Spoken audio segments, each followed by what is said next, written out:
Picture this, it's payday, you check your account, and before you know it, poof, your money is gone. No big splurges, no major emergencies, so where did all that money go? This isn't just you. I've talked to people making 6 figures who still feel like they're barely keeping up. And it's not just about how much you make, it's also about how you manage your money. In this video, I'm gonna walk you through my paycheck routine with actual paycheck examples so you can finally stop guessing where your money's going and instead automate your financial goals so you can live a richer, stress-free life. Let's go. Step 1, connect the right accounts. Now, before you set up your paycheck routine, you need to first make sure that the right accounts are linked together. Let me tell you why your accounts are so important. When your accounts flow together, it means you don't need any financial apps on your phone.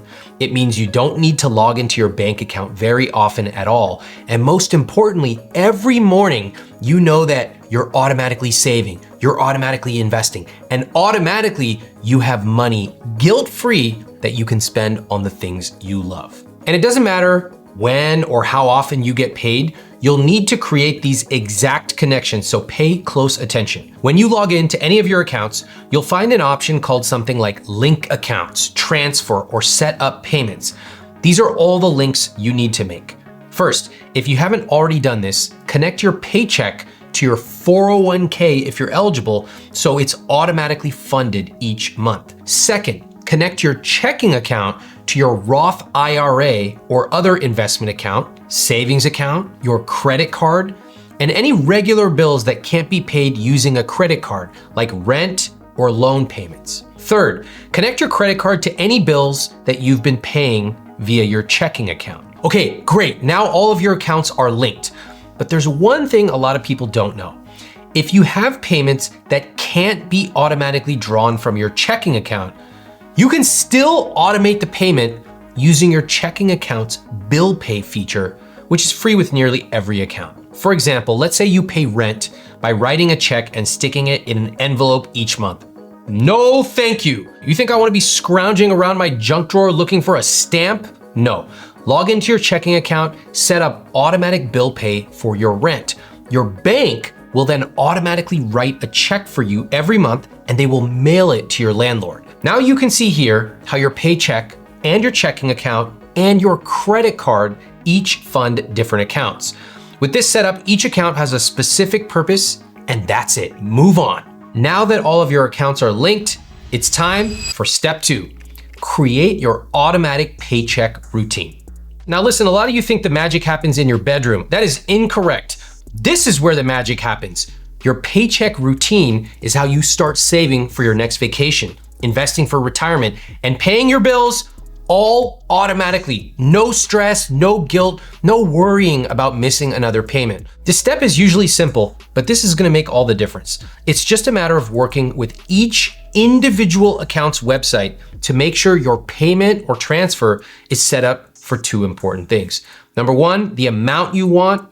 Number 2, on the date you want. This is something people often overlook, picking the right date.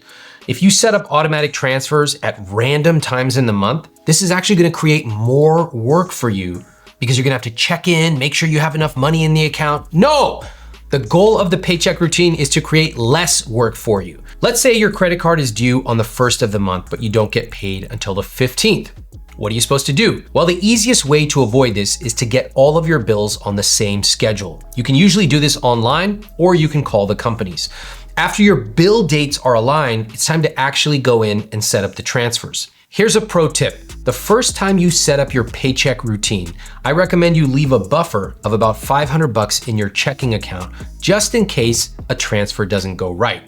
After a couple of months, when everything is running smoothly, you can cash that buffer out. So now let's create your paycheck routine. We'll start with an easy example, 1 stable paycheck. And then I'll show you how to adapt this advice if you have a more complicated setup like irregular income or even an unexpected amount of cash coming your way like a tax refund. But before I move on, take a second to hit that subscribe button below and turn on notifications so you don't miss any of my new videos. All right, example 1, a stable paycheck. For this first example, we'll use Aaron. Erin makes the median US salary of about $60,000 a year, and she gets paid on the first of every month. Before she even sees her paycheck, 3% automatically gets sent to her 401k to get the full employer match that her company offers. Then on the first of the month, the rest of her paycheck, which is $3,932.23 after taxes and deductions, gets automatically deposited into her checking account. Erin treats her checking account like an email inbox. First, everything goes there, and then it is filtered away to the appropriate places. On the 5th of every month, Erin set up automatic transfers from her checking account to her savings account. 2% goes to her emergency fund, which is about $78 a month, and 3% goes to her beach vacation fund, which is $117 or so dollars. On the same day, Erin has also set up automatic transfers from her checking account to her Roth IRA. Ideally, this amount should be about 10% of your take-home pay minus the amount you sent to your 401k. But hey, right now, Erin can only afford to invest a total of 7%. Fine, she's doing what she can. She knows that as she moves up in her career, she will increase those contributions over time. So since she's already contributed 3% pre-tax to her 401k, she set up her automatic transfer to her Roth IRA for 4% of her paycheck, or $157.29. And Erin didn't stop there. She made sure to set up automatic investing in a target date fund within her Roth IRA. That way she doesn't have to waste time doing it manually, and as soon as the money is transferred there, it automatically gets invested. On the 7th of the month, she has auto pay set up for her monthly bills using her credit card. That's things like streaming services and groceries. Using her credit cards for these monthly bills is great because she earns points, gets automatic consumer protection, and she can easily track her spending. Since she can't use her credit card to pay rent, she has her bank automatically send a check through the mail to her landlord around this time too. Also on the 7th of the month, Erin has set up an automatic transfer to pay off her credit card balance from the previous month in full. Now here's a pro tip. If you have credit card debt and you can't pay the bill in full, don't worry. Well, you should worry a lot. I wanna see tears and sweat running down your face so that you just look greasy. I want that! Don't worry, you can still set up an automatic payment. Don't you dare set it up for the monthly minimum. You better be paying more than that on a 27% interest rate. Pay more than the minimum, but importantly, if you can't pay everything off at once, I'm not gonna beat you up. I would like for you to pay that off aggressively and then never get into credit card debt again. But what if you're paid twice a month? If, unlike Erin, you are paid twice a month, you can adapt this paycheck routine to fit your schedule. It's pretty simple. Replicate the system on the 1st and the 15th with half the money each time. For example, you'll pay your bills with your first paycheck of the month, and then you'll fund your savings and investing accounts with your second paycheck of the month. Adapt it as necessary. And that's it. That's the basic paycheck routine if you have stable income. Okay, great, but what if you're not on a strict once a month schedule? Well, I'm gonna show you exactly how to adjust the system I gave you, which brings me to example 2, irregular income. Maybe you're a freelancer. Maybe you earn $12,000 one month and then nothing for 2 months. How do you deal with spikes in income? Good news. This system works with irregular income, but you do need to take an extra step. What you're gonna do is you're gonna save a buffer of money, which you're going to use to simulate getting paid once a month. Let me show you an example. Let's take a look at Dan.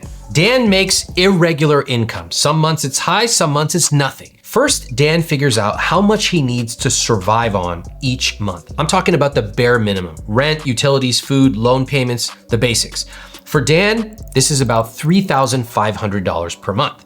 Dan creates a savings goal of 3 months of that bare bones income before he does any investing or extra spending.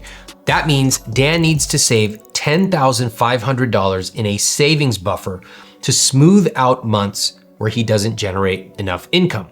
He sets up a savings account and calls it savings buffer, and he funds that savings account from 2 places. First, he takes any money he would have invested and he sends it to his savings account. Second, in good months, months where he's making more than that minimum, any extra dollar he makes also goes into the savings buffer.